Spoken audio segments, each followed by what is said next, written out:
There is growing fear, confusion, and distrust toward the new U.S. administration. Its actions have been unpredictable. Its language, unlike any administration before it. What we're witnessing is not a revolution, but state capture, a steady dismantling of democratic institutions. Project 2025 is unfolding through executive orders, agency takeovers, and sweeping policy changes. But beyond U.S. borders, a bigger question looms. What geopolitical order is this administration trying to establish? Allies are being abandoned. Sovereignty is being challenged. Long-standing policies are being overturned. The rhetoric may suggest isolationism, but the reality is far more ambitious. A radical reordering of global power. To understand where this is heading, we must revisit a fundamental distinction made by political theorist Hannah Arendt: the difference between authoritarianism and totalitarianism. Authoritarian regimes seize power within a nation, controlling institutions without fundamentally reshaping them. Totalitarianism, however, is different. It is a pan-movement spreading across borders. It erases identities, dismantles democratic institutions, and imposes a single ideology over entire societies.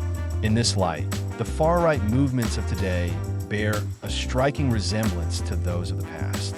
For decades, far-right actors have been quietly building a transnational network spanning the US, Europe, and Russia. They share strategies. They hold conferences. They train militants. In Russia, neo-Nazi factions have been aligned with the state apparatus. The Russian imperial movement, for example, provides military training to far-right extremists from Europe and the US. In the digital space, far-right content is thriving. Telegram has been accused of amplifying extremist views. Twitter/X, under Elon Musk, has seen a resurgence of hate speech. Facebook is rolling back content moderation. This isn't just political rhetoric.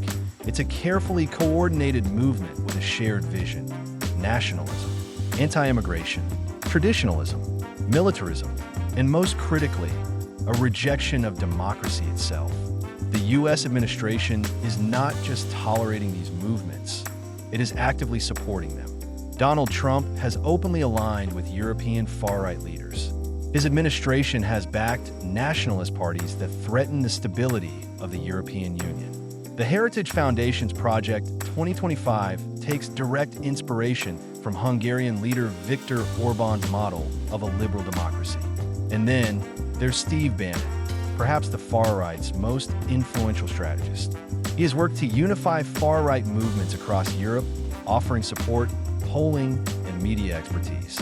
He has publicly stated that the EU must be dismantled, calling it the beating heart of the globalist project. He has even engaged with Russian ultranationalists, including Alexander Dugin, whose ideology positions Russia as the core of an anti-Western global order. If this analysis is correct, the Ukraine conflict is only a minor piece of a much larger game. The real goal? A global far-right axis spanning the United States, Europe, Eastern Europe, and Russia. For those who see this as impossible, history offers a warning.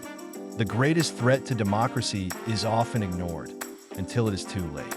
Totalitarianism, in its modern form, may not come from a single dictator, but from a coordinated movement that reshapes global power itself. A US-led totalitarian order would be unlike anything the world has ever seen. Its military strength, its economic influence, its ability to manipulate digital spaces. If ever there was a moment for the far right to seize total dominance, this is it. The question remains, is Donald Trump controlling this movement? Or is he simply riding the wave, the useful idiot of a far larger agenda? One thing is clear, the world is at a turning point, and the next chapter of history is being written now.